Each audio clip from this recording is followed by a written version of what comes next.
Yet, so we're going to go ahead and get started. So I'd like to introduce our panel. If the congressmen do come in, we'll probably take a short pause, let them provide some remarks as well. So with us today, we have four panelists who are really experts in the issue of developing our workforce, making sure that we've got the manufacturing strength domestically to be able to sustain our place in the global marketplace. So first we have Mr. Gregory Henschel. He's a senior research analyst for the Department of Education's Office of Vocational and Adult Education, and he specializes in workforce development, community colleges, career pathways, and manufacturing and sustainability education. Mr. Joe Arnold is the manager of government affairs for BASF Corporation, which is the world's leading chemical company, and he's here to provide the perspectives of a consumer of manufacturing talent and how he employs the workforce that we're going to provide, as well as a huge supporter of STEM education. Lynn Freed is the Director of Workforce Development at Finger Lakes Community College, and she's going to discuss ways that community colleges can team with manufacturers, which is really something that's been growing in recent times, making sure that they've got the skills that are needed by the manufacturers honed and sharpened right there in the educational environment and bringing them directly into the workforce. And then finally, we've got Janine Kuntz, who's the Director of Professional Development at the Society of Manufacturing Engineers, SME. And SME is the premier source, as many of you know, for manufacturing knowledge, education, and networking. And one of the things that's interesting about SME is they recently developed, they worked with Defense Analysis to develop manufacturing core competencies specific to the aerospace industry, making sure that they basically have a way to figure out whether an employee is ready to step right in to that particular industry, which is of course a model for other manufacturing industries. So please, if you just want to start, Mr. Henschel, and kick us off. Thanks, and thanks for inviting me to be here. I think we might spend a lot of our time most productively having some questions and answers and communicating, so I'll try to make my remarks a little bit brief. You know, the two things that we need to do is have the right pieces in place for manufacturing workforce, and we need to have those pieces working together. The department has a large number of programs that are both STEM focused and have that are per se STEM programs, and also that have a strong STEM focus. And there's some examples we have in the K-12 area, Math Science Partnership Program, which is on professional development for K-12 teachers. We did a recent grant called TIF STEM for STEM teachers and opening career pathways for them and to support leadership and so forth. On the higher ed side, we have in our Office of Post-Secondary Education programs, a variety of them, to try to help improve the participation of underrepresented groups. And then we've made priorities of STEM education in a few of our programs, the early priorities for Race to the Top, our current I3, Investing in Innovation Grants, magnet schools, and so forth. So those are some of the pieces, and I don't want to come from the Department of Education and not acknowledge that we have a lot of those pieces in place. We've also made priorities within our programs. The President set a large priority on STEM education. Priorities such as that the U.S. will rise to the top of the pack in math and science, in international comparisons, that we recruit, train, and invest in 100,000 new excellent STEM teachers and graduate an additional 1 million STEM undergraduates. There's a number of national initiatives. I think many of you know about some exciting things that the private sector is doing, including the work that Raytheon's doing in an effort to get 10,000 engineers in classrooms. The department supports efforts of the Business Roundtable, Change the Equation, and other programs. Most excitingly and most interesting looking forward are some efforts to get these pieces to start working together in new ways. In the State of the Union message, recently the President laid out a comprehensive agenda for revitalizing U.S. manufacturing, talking about ways that we can get business and communities to work together with the federal government, with local governments, to create a comprehensive strategy for rebuilding manufacturing, and particularly making sure that those efforts include the skills agenda. As part of that, the President's proposed the National Network for Manufacturing Innovation. It's a proposed $1 billion investment to launch a network of 15 institutes across the country. They'll bring together companies, research universities, community colleges, like we're going to hear about today. They're doing important work for workforce skill development, and government at all levels to co-invest. We have a pilot of this that was launched in August 2012 in Youngstown, Ohio, with a $45 million funding commitment from 5 federal agencies. So again, the collaboration is building among federal agencies to invest in technology. Before whether or not we get this new appropriation for this, the President's going to take executive action to launch 3 new manufacturing innovation institutes in 2013, and you'll be hearing about those in the coming weeks. And these would be, again, mostly centered around blending federal investments, in this case from defense and energy, with private sector investments to bring together regional economies and pull together the partners necessary to do innovative work to create strong centers of manufacturing. So the question can come, why is the Department of Education so excited about these manufacturing institutes? And it's because the strategies that are being pursued by companies all around the country to ensure their future workforce are very much the kind of strategies that the Department of Education is trying to bring forward in really innovating career and technical education. What we don't have and what we need to establish in high schools and community colleges and universities across the country are strong career pathways. What that means is that we need structured sequence of courses that go from secondary into post-secondary education, and that those need to be also aligned with the real needs of the workforce as described by employers, both about what their current demands are and what their projected demands are if we're to go after new innovation-based economic development.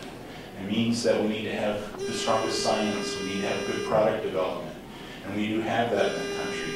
But where we've fallen down on is taking advantage of this wonderful science and technology infrastructure and ensuring that that transfers over to students, to colleges and to schools.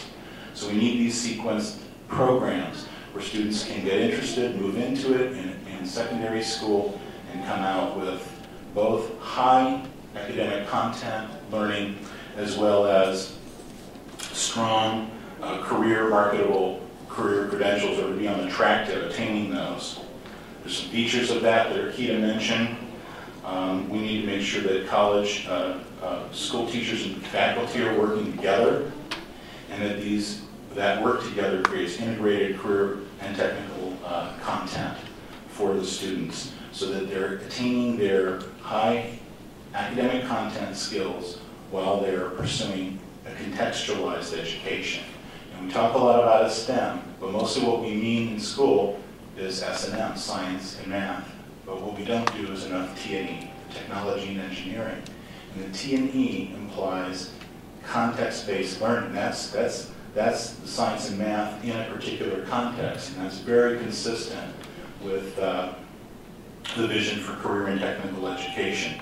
When we do it that way, in those kinds of very coordinated ways, we create strong programs where students can get dual credit in high school and for college.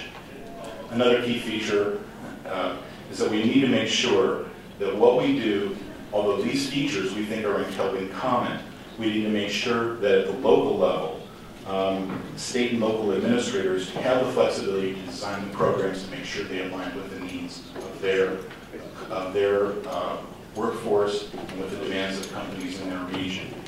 So the institutes are envisioned as places to accumulate technology, where companies can work together on new manufacturing processes through shared licensing and partnership agreements, sharing the IP and the royalties that come from that. But why not bring graduate students in? Why not bring the college students in? And in fact, have high school students working there as well, in some creative ways to bring them in, give them the stimulation that comes from being or surrounded by these technologies, and by exciting things that are happening. And therefore, those students learn to invest in themselves, take the hard courses, and create a success track for them. We have this old vocational education that was seen as for the kids over there, kids that weren't going to make it, kids that couldn't necessarily go to college. But in fact, what we're seeing in many places is the highest achieving students are those both in the career and technical education track and in college prep and the general education curriculum, that is people not participating in CT have lesser academic achievement. So this is a new potential pathway for student success, and we see this push for manufacturing as a movement that that will strongly facilitate the vision we have for career and tech ed. I'll stop there. Thanks. Well, I appreciate it. I'm Tom Reed from New York, co-chair with Tim Ryan on the Manufacturing Caucus. I apologize, the schedule of this today has been extremely hectic, and I just walked back in the building, and I guess they called for votes, so we'll probably be leaving here shortly to go vote, but I do appreciate the panelists for coming and being part of this discussion on workforce development for our manufacturing sector in America. I know Lynn Freed here from the district in the 23rd Congressional District in New York at Finger Lakes Community College, and GW Lisk have partnered up. GW Lisk is a small manufacturing, I'd say medium-sized manufacturing facility in the district, and they have been innovative, they have been creative, they have been on the forefront of trying to address that shortage in skill sets. You have some numbers here in front of me. There's 12 million American workers that are out of work, and 3.6 million job openings remain unfilled. And so I think the mission of what we're trying to discuss today is how do we get those skills developed so that we can get those positions filled with partly those 12 million people that remain unemployed. So I appreciate you coming here and offering your insight from what you're doing on the front line. And I encourage everyone in attendance to please ask questions, engage these folks because they know what they're talking about. And so with that, I don't know where you are in the panelist discussion, but who's next to go? Maybe I'll ask. Mr. Arnold, sir. Okay, Mr. Arnold, please, if you could, I'll turn it over to you, and please offer some insights from your perspective. Thank you very much, Congressman. I certainly appreciate the opportunity to be able to be here and speak today.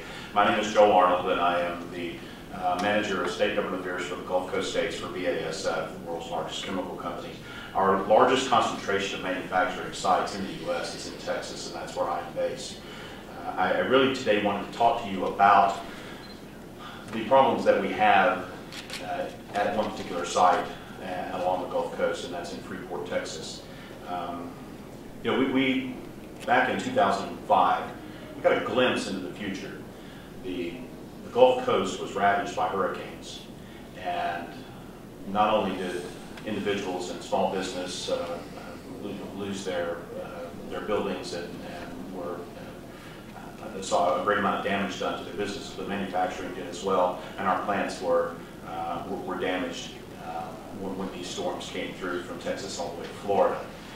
What happened after that is that it sucked up every available craftsperson along the Gulf Coast, and we could really begin to see what was coming in the future, because a great number of these people that we have hired today that work in our facilities or that support our facilities through contract companies are eligible to retire. Just the employees at BASF's Freeport site, nearly 50% of our employee base at that one site alone that employs about 1,600 people, are eligible to retire within the next 5 years. That's something that makes you gasp a little bit. You know, what are you going to do to fill these seats when these folks leave, and how are you going to do it so that you can capture some of that institutional knowledge that these long-time employees have with your site and transfer that over to these new folks that are coming in. So those are some of the things that we're facing today. You know, we in the last year, we've gone out for 3 classes of technicians, of 20 technicians each. And in each one of those offerings that we've had, we've come up short. The last class of 20 that we looked for, we had over 1,000 applicants. We hired 15 people. Out of that 15, we only had 5 of those folks that had any formal training in a program from a community college or long-time experience as a technician or an operator. Our statistics show that those 5 people are going to have a much harder time learning the job and catching up to these 10 that have had the education and training, and they're likely not to make it. There are many different reasons for having 1,000 applicants and only being able to hire 15. The skills gap is the largest, but another one that we need to address is not able to pass the drug test. That's something that's critical that we're going to have to address as part of this overall package. I'm really thrilled today to be sitting with education at the table. We love community colleges. Without community colleges, we wouldn't have been able to find 10 of those 15 that we found in the last class.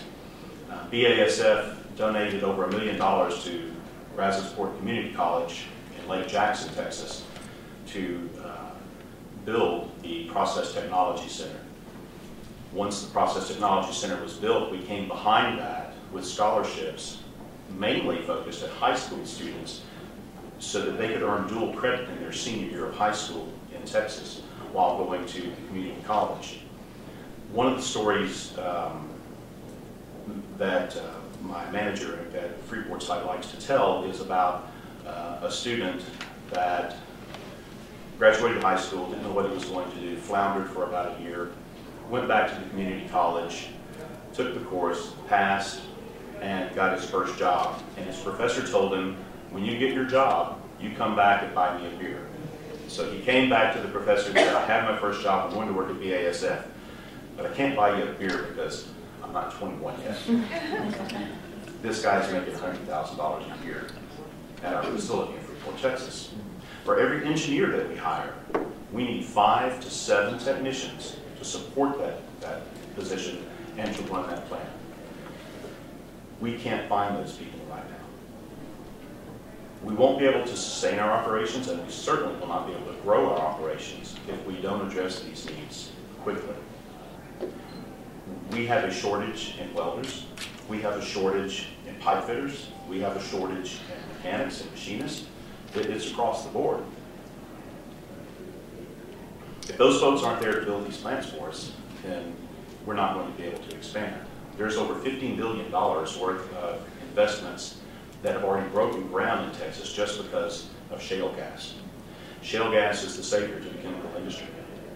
With affordable natural gas, we can do many great things, and those all come down to jobs for Texans and jobs for Louisianans and all across the country where BASF operates. So we need to find a way to fix the short-term gap, and that's where we're really dependent on community colleges right now. But then overall, we need to go back into high school and create flexibility so that kids don't have to wait until they're in the 12th grade to get dual credit at a community college. They can start a CTE program earlier on. You mentioned something earlier about these courses needing to have some relevance to what they want to do. Well, we've coined a phrase in our workforce meetings in Texas, and that's rigor with relevance. We need the same amount of rigor taught for a pipe fitter and a welder that we need taught for engineers. Because if they can't put the pieces together that the engineers design, then we're in trouble. And it costs money, and it could be worse than that. If our products don't stay in the pipe, it's not a good thing. So we need rigor with relevance, we need flexibility, and we need to have started 10 or 15 years ago. So, and I'll stop there. We taking questions one by one, or are we just done? Well, we were doing introductory comments from all panels, sir. Okay. I see you shaking it. Are you next, Lynn? I'm next. All right. Well, it's my pleasure to introduce Lynn Freed, who I've gotten to know from Finger Lakes Community College. She's Director of Workforce Development. Like I had indicated, she had created an innovative partnership, public-private partnership between the community college and GW List, and proud to report that they've had 100% placement in their program once the students succeed and pass the program. And I think we're having graduation next month, right? Yes, we are next week. Next week. So without further ado, it's my pleasure to introduce you, Lynn. Great, thank you very much. And I don't think, oh, maybe it is on. Yep, there you go. Okay, well, thank you, and I'm pleased to be here. So we've already kind of talked about, everyone knows what the issues are, and as manufacturing and employers come to us, the question was, what does it look like and what can the community college do? So this is a journey truly of the one story of the GW list, and working and just kind of brainstorming what we could do and how integrated could the partnership be, and what do the outcomes look like. And then I'll talk about how it stepped into the two-year degree programs that we have. So again, keeping in mind building the career pathway through education and training for manufacturing. So when LIST came to us, just like every other manufacturer, they were in critical status. And as education, we said, what are the outcomes that you want? Tell us what are the outcomes and the expectations that you need to have. So number one, someone needs to successfully complete the program based on the specific skill set needs that they have. Number two is they need to get employed and they need to remain employed. So this goes above and beyond a little bit of typically what education is tasked to do. So as we started putting our program together, we started looking at what does it look like, the outcome, we want this employable person. So that led us to do a couple of different things, and this is where I think one of the interesting things that we've done is a community college, we're open enrollment. However, when we look at specific programs like this, they're very selective. So what happened next was we developed an orientation, and we developed, quite simply, it's a profiling process for some candidates to get into the program. I think where part of the partnerships work well is that employers are not in interviews for employment are not able to ask certain questions. Education can. Some of the things that we've been talking about before we started here is you have to pass a drug screen to become employed. You don't for education. So these are things that we implemented and added into the orientation and the screening process. Because if something's going to come up at the end, there's no sense in going through a training program and you're not employable at the end. So a lot of these components were integrated into the screening process. One of the very interesting things that happened when we opened up and started advertising, and again, leveraging resources between partners, the college has the resources to do press releases, to do marketing, to have a broader band media range to recruit for programs, typically than employers do. So when we first opened up the class for recruitment through our advertising efforts, we had about 100 people respond. And we knew it was going to be a small class, the first class out, this was last year. We were only going to take in 10 to 12. So 100 people responded. And through talking to them on the phone and really bringing the awareness of what does it look like to work in a specific manufacturing plant, whether it's machining, chemical, probably about 50 deselected on their own. From there, we had the orientation, which we held right at GW List. So now they're on site, and we explained everything. So not only the expectations of the training program and what they have to go through there and getting into the training program, but the expectations of the workplace culture. So you are going to have to wear steel-toed boots. You are going to, this or that. And some of those things are okay for people, some of them are not. More natural deselection took place at that point. Then we're down to the actual profiling process, and then it kind of turns around into, why did we let you into this program? So we ended up with 11 candidates, and because this is a workforce development training program, about halfway through, this is a 6-month training program, it's 500 hours, I'll talk a little bit about the components in a second. But about halfway through this training program, we had one individual that was not, in a typical educational setting, you can be late, you can make up work. You can't do that on the job. And we explained all of this up front. We exited one person from the program. GW List will say that they were fired from the program. I'm education, we exited this person from the program.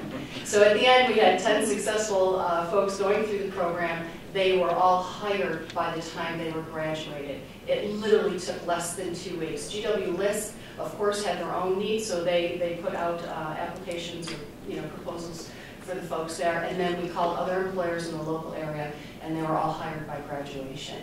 It's 1 year It's 1 year later, and I'm pleased to report that 9 of those folks are still hired. The one that is not was let go, and I need to make very clear it was not for work-related purposes. It was a young gentleman. He made a mistake. He made a mistake. It had nothing, and they were very, this employer, it's not listed, it's another one, was very disappointed to let him go because he was a good worker and he had the appropriate skills to do the job. But he made a mistake, and it was something they couldn't hold on to him for. So components of the program, what we hear over and over is really successful about our program is we have the 100, of the 500-hour program, 150 hours are classroom instruction. So again, getting in your context and your academic, what you really need to know. And the other 350 hours are on hands, on machines, skills learning, which in manufacturing, especially in machining, is really important. And this is what we hear over and over is one of the most important things about this program, and one of the best benefits is that 350 hours of hands-on. The other caveat to partnering and having programs like this is on-the-job training has a different context to it. When you're on-the-job training and you're learning, if a mistake is made, that's costing the company money. And how much of the line was wasted? And how much is it going to take to redo that and fix that? In a learning environment, that goes away, and mistakes are creative blunders or creative adventures, if you will. And it allows the critical thinking and problem-solving process to develop in an environment that is positive and cultivates that, which is important in learning and becoming a master at a craft. So again, a partnership there. So of the, excuse me, of the 10 folks that graduated for an entry-level position, the mean salary was $13.50 an hour. All of the folks were not employed, so they came from the unemployment offices. So that translates to $270,000 positive economic impact once they graduated. We're on slate, as Tom said, to have 15 folks graduate next week. They all have job offers or have been placed already. So now we're up to $400,000 positive economic. And the same thing, I think 1 or 2 of them were hired before, or excuse me, were employed, but most of them came from unemployment. So that's positive economic impact directly to the community there. This is a non-credit program. It does not carry a credential to it. It's one of the challenges that we have. One of the things that we'd like to ask is that if we have industry approval, that they be warranted and that there be financial support for programs such as this one. This program here in developing and creating an awareness that we need the pathway, the training and educational pathway to a career, steps into, and for those of you, if you pick them up on the outside, there's a brochure that looks like this. That's what I've been talking about. That's the program. The pictures in here are specifically out of the GW List site. It's pictures of the first class. There's a great quote on the back that we got from one of the students. That was just thrilled at home. I'm going to make them our poster child for the program. But there's also another brochure that you have, and this is for the 2-year degree program, Instrumentation and Control Technologies. So if someone wants to continue on and further their educational career, they can get into this program. This program here has an advisory board of over 25 local manufacturing employers that this program was built on. They meet on a regular basis. It's in its sophomore year. 9 of the students are, same thing, already are employed and have jobs to go into this May when they graduate. There is a co-op module built into this, so as they're going through the program, they're also out working with the partnering employers that help develop and build this program. That's kind of it for me. Does anybody have any questions for me? Yeah. Yes. How many programs like this are there, like in other states, or is this the only one? I don't know if there's other machining programs like this. I do know I get phone calls from across New York State asking for the folks out of this program. I also got a phone call from a manufacturer in Pennsylvania about 2 months ago asking if I would give out their business cards because they wanted the folks out of this program to go to Pennsylvania and work there. So I think, Joe said that Texas has, the community colleges there have programs. I think developing these and what they look like and what works best for each community looks different. I'm also on the Regional Economic Development Council Workforce Work Group for the Finger Lakes region. And that's one of the things that we've talked about as policy, is having the flexibility to build what we know we need for our specific region.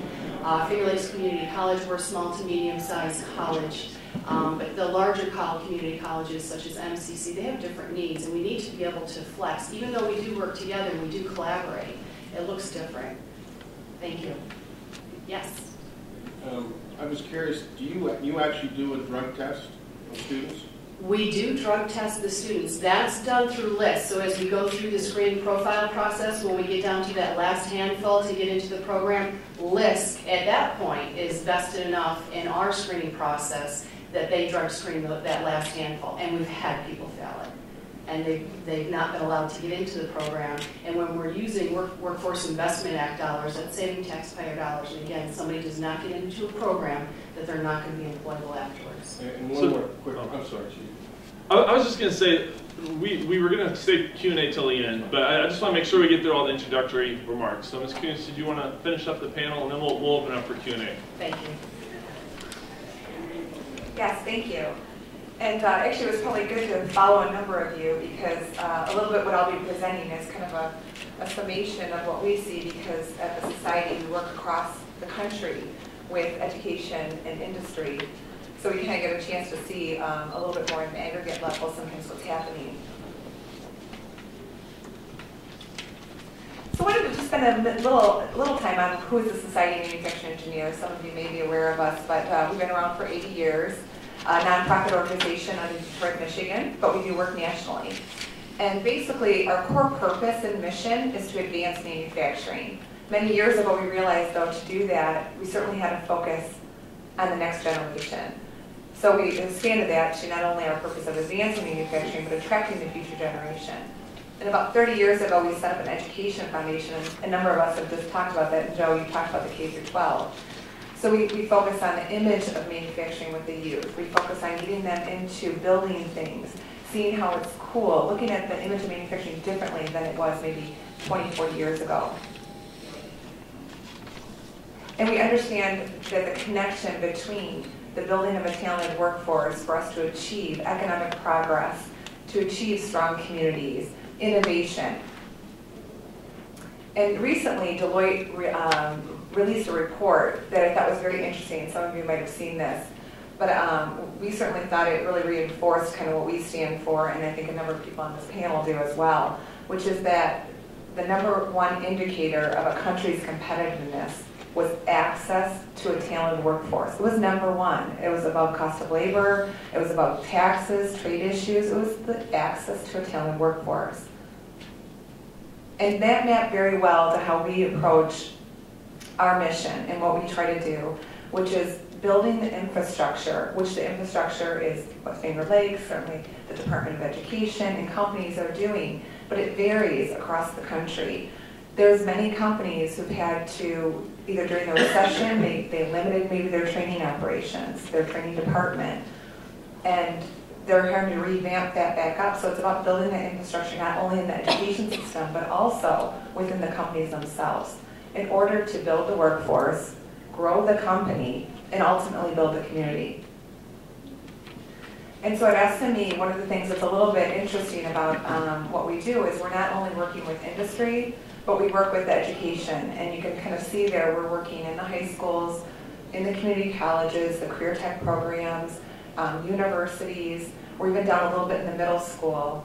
And we certainly spend a lot of time helping augment, and you heard Lynn talk about the instructional, kind of the academic side of the knowledge, the 150 hours she talked about versus the 350 hands-on. We don't focus on the hands-on as much as we help augment maybe what the schools do in terms of the knowledge and the instruction side, to allow those teachers and professors and instructors to do more of the hands-on, the stuff they love, to get in the labs and work with the students and interact, and allow them maybe to take our classes online to gain the knowledge. And then on the industry side, we are able to work with a 10-person small shop all the way up to the largest manufacturers in the world. We are working with half of the Fortune 500 manufacturers. We work with thousands of companies overall, all across the United States. And what it really does is it allows us to help bridge some of the communication that you hear talking about. In some communities, it's very strong, and the college is working very closely with its employers. sounds like you have a great example too, Joe, of that. That's not always the case. It varies. But what we try to do is capitalize on some of that knowledge and take what we've done for companies where we actually are, what we essentially do is when we're working with a company, we figure out what their business objectives are, specifically around their workforce. Use what you see basically here is what our products and services are, whether it's online training or certification programs or instructor-led programs with technical reference books, videos, all that kind of stuff that helps augment the infrastructure that might be missing in a company or might help back to the education marketplace, them focus on what they do best, maybe in their lab working hands-on. And from all of that experience across the country, working with those different institutions, both in the academic place and with companies, we're able to really help leverage the knowledge and share those best practices, share the lessons learned, the pitfalls, to help companies mitigate their risk as they try to go into this, because as I think Joe eloquently put, we don't have time. Time is not on our side. And so companies are trying to do this as fast as they can so they can keep up with the production and the demands to grow their businesses in this country and remain competitive. So the best thing that an organization like SME can do is to bring some of those best practices back to businesses that are struggling because they might not have in a small business, they might not even have an HR person. They might not have job descriptions. They're just, they've got 10 people and, you all know that situation. Some of you might be in it or lived in it before. So it's nice for us to be able to take maybe a Caterpillar experience and how they approach their training and development or BASF that has a much larger resource pool and bring that to the small businesses of America. And we try to do that to, again, advance manufacturing through those lessons learned, expedite onboarding, and then ultimately SME is charged with really trying to work with industry, again, nationally, to determine what those knowledge, skills, and abilities are of today and tomorrow's jobs. And what we try to do with that is then bring it back to the education community too, to the extent we can, to provide bodies of knowledge as where those jobs are going, those job roles, and what the needs of those are. Again, just to apply a little bit more national application to the information.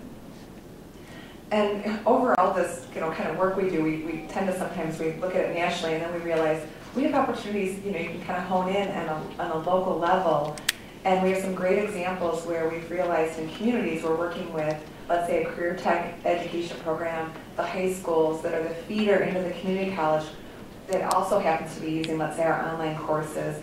And then the local companies are also using some of our content. We're thinking, let's bring these all together, and how do we reduce that supply chain and that time to market of those students to be career ready for the company.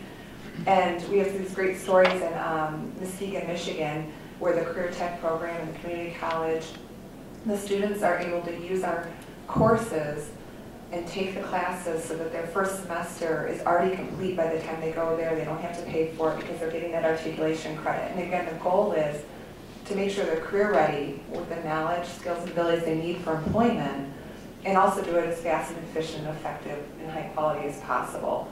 So the more we can do that at a community level, the better, allowing, again, the school system to do what it does best, allow it to, if there's ways to use the flexibility of an online program where we have 400 classes of manufacturing content that's all in the welding, in the pipe fitting, in the machining, in that area, and allow that program to really be expediting the system.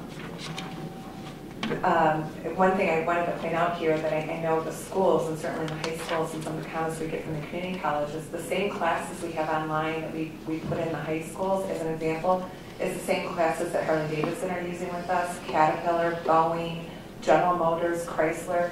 And it's really important for the high school and in those students to know, I'm taking the same class that, down the street, my Boeing that I want to get a job at, and that means a lot in the whole process. And so we really try to make sure that that's very known throughout that supply chain to the employers when they're looking to hire out of the community college or in the high school.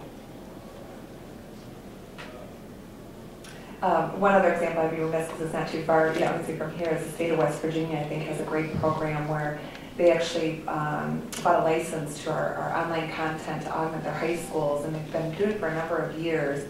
and they've now expanded that into their middle schools and their adult ed programs.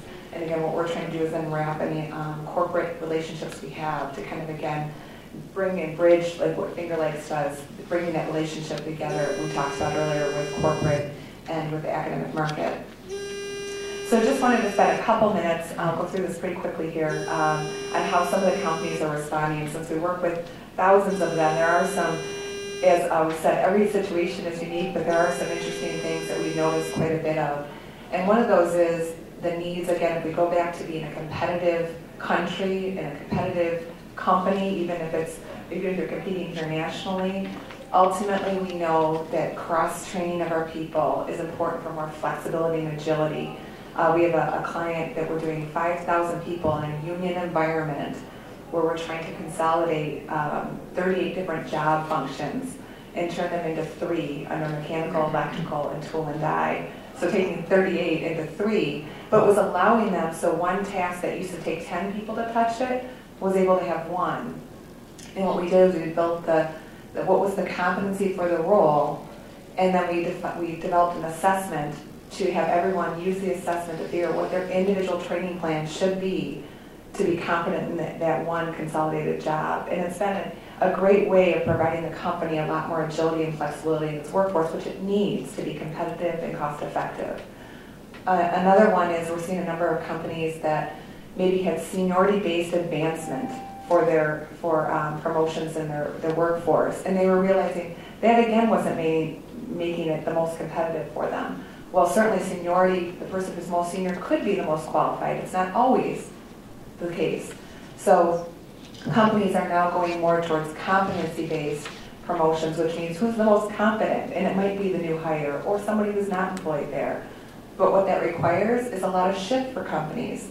They have to then know what the knowledge, skills, and abilities are of the job, and then they have to assess their people to it in a fair way to see who is most competent versus who's most senior. A lot of different things that are going on out there. One I thought I would mention is one President Obama mentioned in the January 2012 State of the Union, and some of you might be familiar with this, is Siemens Energy in Charlotte, North Carolina. I think it's an excellent example of what Lynn spoke of, where Siemens partnered, they were launching and opening up a new plant, hiring 900 people in manufacturing, and they needed to do it quickly. And they partnered with a community college, great relationship there, and then they used our online courses to again augment what the college was doing and assess people as they onboarded for what knowledge was missing, what did they need to do, and then that way the people would only take the training they needed to fill out their competency. Because sometimes people go through a training program, if you go through a 12-week training program, but you're already kind of competent in it, you're kind of wasting your time. So you want to reduce because, again, time's not on our side. Certainly, people are looking at the labor pool differently. Returning vets, there's a lot of things for spending time with the Department of Defense and the VA office, things like that, women in engineering. But ultimately, the one thing I think we all agree on and why we're excited to be here today is that we wholeheartedly believe that the one thing that is the difference, that will be the thing we have to focus on as a country, we can all buy the same capital equipment, materials, things like that, but the one thing that can differentiate us, our companies, is people. And so we have our line of ordinary people doing extraordinary things. So we're just excited to be here, and we want to thank you. Thanks. Are there any questions for any of the panel members? Lynn, it's exciting to hear what you're doing. At the same time, we heard from the Department of Education that they have a whole phalanx of programs and opportunities. Did you use any of those? And if not, why not? And just as a follow-up, how do you arrange the instruction, the classroom instruction, and the on-site employment opportunity at the same time? And did you have to go find new people to do the classroom? And did you ever use some of the company people to do a classroom? There's several questions in there. Yes. I'm going to start with part. I'm going to start with part 2. We hired the classroom instructor, so we have an industry master that we've used. So that was contracted out through the college. The hands-on instruction. This is where GW LISC wanted to do that part. The classroom instruction and the lab instruction. The whole program is offered at site at GW LISC. So LISC staff I actually train the hands-on portion, and actually a small portion of the classroom instruction as well. And yes, the college does have programs that are used. Some of the ones that Greg has mentioned are used there. We've got the Gemini program. We've got some, we're working on dual enrollment opportunities and what that looks like. If I can just speak to an awareness piece, because I think we're talking about bridging the youth and coming into higher education and into careers. One of the other things that we do a very, very strong working relationship with our local workforce office. So we run events. One of them is called Finger Lakes Works with Their Hands, where education comes together, employers, vendors. It's a whole day event. Again, kids are screened before they come there, before they're able to go. This year, I think we had almost 600 students. This is held at a local barn. One of our farmers opens. It's a beautiful, beautiful farm, but a big Butler buildings. It's catered. We do a great big huge chicken barbecue, and it's been a couple of years. Well, it's been several years that we've been running it. But when students come through, that this is their second and third year because they can start coming their sophomore year. It's really the first year they're overwhelmed and they're trying everything and this is cool and this is fun. The second and third year they really get it. And yes, I can have a career, and I have an idea now, because they don't come in high school. That's where there's a large disconnect. So a big part of working together and getting the youth engaged, I think, is just the awareness. And on top of that, while you're talking to the kids, you also need to talk to the guidance counselors and the parents, especially when you're talking manufacturing. It does have that skew to it. I think our regional area is equally challenged because we have Eastman Kodak. So that skews our Department of Labor numbers as they continue to go through their process and their demise. Every time you look at the paper, manufacturing is dying, Kodak is laying off. However, we've got dozens and dozens and dozens of employers that are going through everything else that everyone else is and crying for skilled labor. So bringing that awareness and having efforts like that, I think, have been very positive and beneficial for us. Thank you.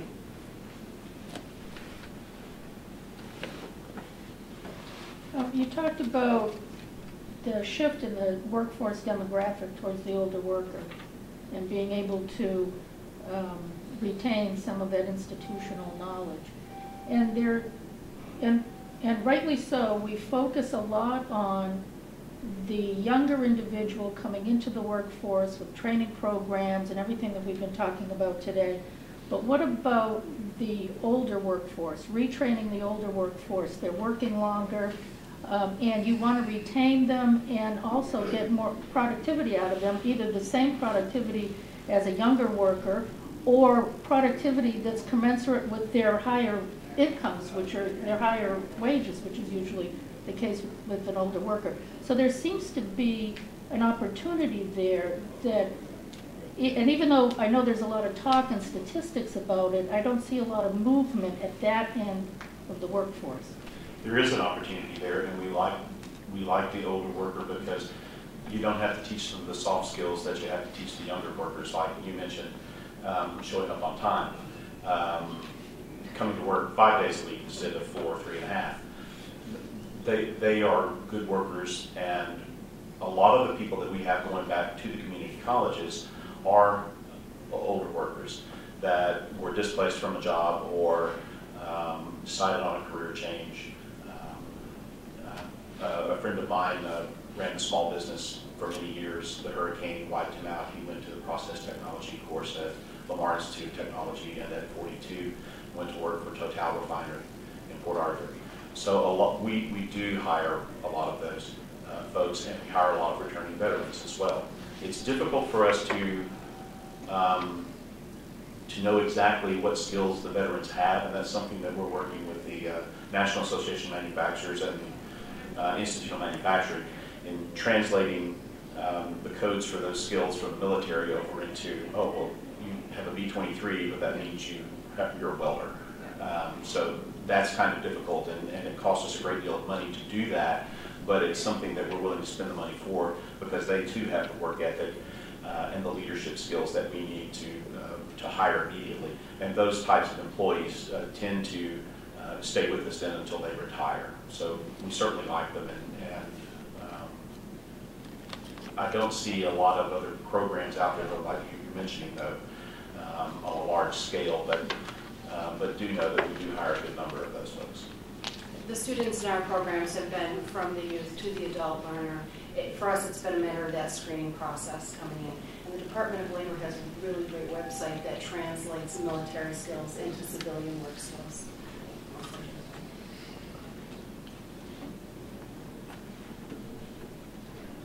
Other questions? All right, well, thank you very much. I thought this was a terrific panel and a very broad range of experiences and expertise on this important issue. So thank you all for coming. If you're not already part of the Manufacturing Caucus, please shoot Laura or I an email or make sure you sign up on the sign-in sheet and let us know that you'd like to be added to our mailing list. Thank you again so much for coming out.